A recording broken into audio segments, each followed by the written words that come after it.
What's going on YouTube, the Apophis here, and welcome back to my channel. It's been a long time since I sat down and did like a topical commentary, but I got a couple things on my mind today, and I figured I'd share them. The only downfall is I don't have enough time as I think I'm gonna need for this topic. Thanks to theater mode here in Black Ops 2, it cut off the second half of this game. It just stopped recording it properly, which really sucks because we went on for a 6-2 victory. I played amazing the whole game, and actually pretty much carried the team. It was pretty outstanding. This is league play.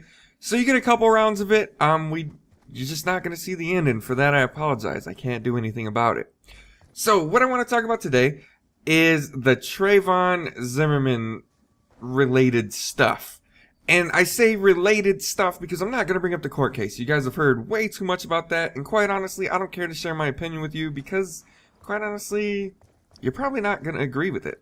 And I don't feel like dealing with any kind of bullshit hate.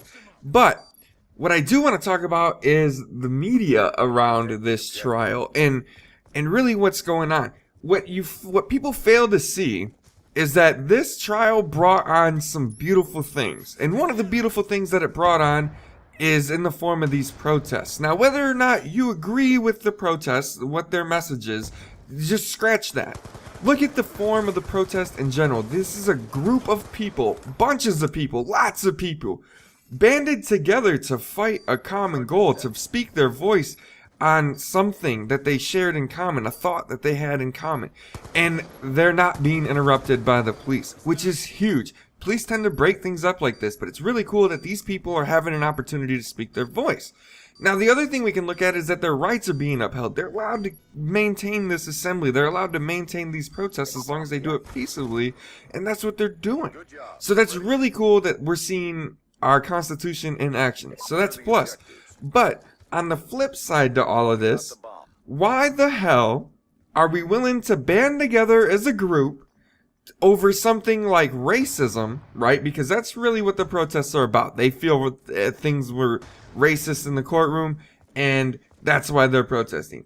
We will band together over racism before we will band together over our rights being violated.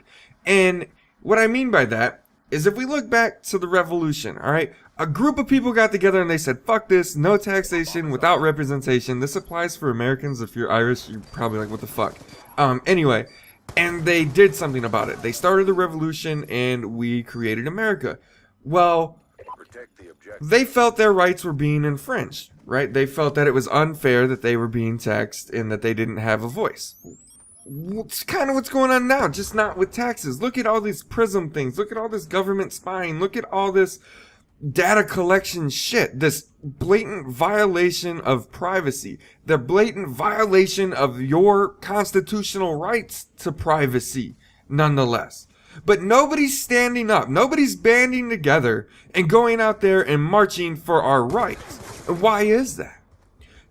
In all honesty, I think the answer is because people are fucking scared of the United States government. And that's even worse to think about. We as the people should not fear the government. It's the other way around. Yet, we choose to not focus on the wrongs that the government's doing. We choose to not speak out on the wrongs of the government because we're afraid. We're afraid that police are going to break it up. They're going to shoot us with rubber bullets. They're going to throw tear gas in the crowd. They're going to do things to harm people. We're genuinely afraid of that, or else we would probably be doing it. And the other thing that's kind of saddening, though, is that what if it's not fear? What if it's not fear that's preventing it, and it's the simple fact that people just don't care enough? Why do we care more about racism than we do human rights, constitutional rights, as a whole? Answer me that. If these people that are protesting, which I commend them for it, they're doing a wonderful thing, they're exercising their rights, but if people banded together like that to protest some of the bullshit, maybe we'd see a difference in this world. I don't know. Had to rant, got it off my chest. Quick video. Let me know what you think in the comments below.